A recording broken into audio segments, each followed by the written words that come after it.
Can I ask you a question, man? So I see Back to the Blue. What are you thinking in Luzerne? Because obviously it went for Trump last time. Well, a lot has changed since 2016, quite honestly. Democrats are really energized. They were not so much back then. A lot of Republicans have come forward and said that they don't like what's been happening the past 4 years, and they're coming out to vote for Joe Biden and Kamala Harris today. So we're feeling very encouraged at this point.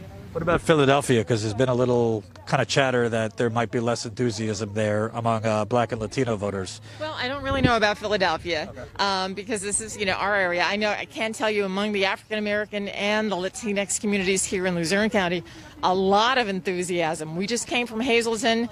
The number of Latinx voters out there is phenomenal, and they're supporting Biden principally. So we're excited here. Can't speak to Philly, but can definitely speak to the energy here in Luzerne County. And, are you concerned at all? The president's kind of signaled that if he's up tonight with the mail-in ballots remaining, that he might come out, in his own little world, declare victory.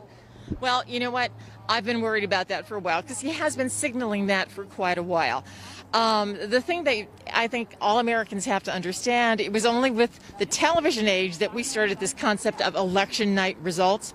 Prior to that, it would be days or even weeks before the winner was determined. We have now switched to, generally across the country, mail-in voting. We have to wait for those votes to be counted. It's not just the tabs of the polls anymore. So I'm hoping that he does the right thing. I hope he remains presidential and, like all Americans, has the patience to wait and see what the real vote count is before anything's decided. And lastly, besides character and, not being Trump, what do you think Biden would do for Pennsylvania? Obviously, one of the core deindustrialized areas in the country. Well, number one, it's all about jobs, jobs, jobs. Here in northeastern Pennsylvania, specifically here in Luzerne County, 4 years ago, Donald Trump came here and said he was going to bring these great jobs, these family-sustaining jobs, these union jobs. They're not here. We know that Joe Biden knows that union jobs, family-sustaining jobs are the key to making the middle class thrive.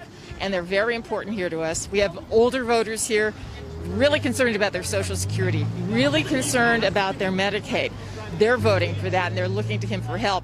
But more than anything else, people have been coming forth and saying there has been a lack of leadership, particularly on COVID-19 as the pandemic continues, as the spikes continue, and they feel that Joe Biden has the knowledge, the leadership, and the compassion that's required to get us through the rest of this safely.